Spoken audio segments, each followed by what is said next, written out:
Hello mga ka-viewers, so nandito ako ngayon sa Alihal kasi bibisitahin ko yung kapatid ko. Mula nang mag-asawa na siya, hindi ako nakapunta sa kanilang bahay. So nandito tayo ngayon sa kalsada. Lalakarin muna natin dito tungo sa kanila. Nandoon ang kanilang bahay sa loob nitong sagingan. Okay? Itong motor, kailangan natin iiwan doon sa kanilang kakilala. Itong kapatid ko kasi doon papasok, maputik yung dadaanan natin patungo sa kanilang bahay. Okay? Mula dito ay dito tayo dadaan at masyadong maputik nga dito sa dadaanan natin. Kasi malayo pa yung bahay nila. Dito tayo dadaan. Kaya nagbutas ako para makadaan tayo sa may putikan. Dito tayo dadaan at yan ang kapatid ko. Yan. Punta na tayo sa kanilang bahay. Yan. Daan-daan lang, no? Tignan nyo. Siguro malakas siguro ang ulan kagabi. Kaya dito ay maputik.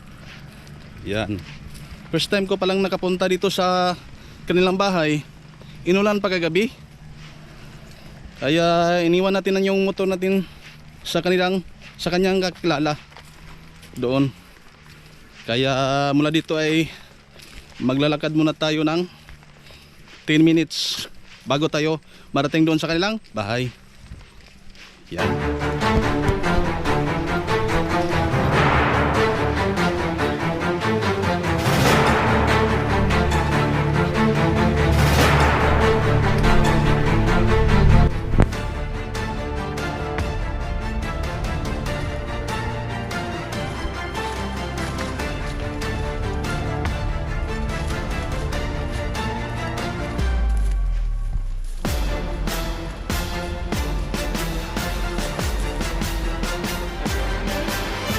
Ayan, nandito na tayo. Yun. Ito yung bahay ng kapatid ko. Hinihingal ako. Walang practice. Ayan. Dito na tayo. Ayan. Magandang araw sa lahat. Magandang umaga. Happy Sunday to all. Ayan. Dito na tayo. Ayan si Uncle. Kumusta?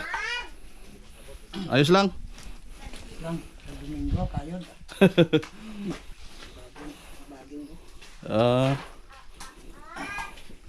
Asa man sila doon? Nagsugod na? Asa man? Ay! Ito pala si Dondo, no? Ang aga, nakakakuha na ng gam. Mga ibon. Ayan sila, bibong bibo.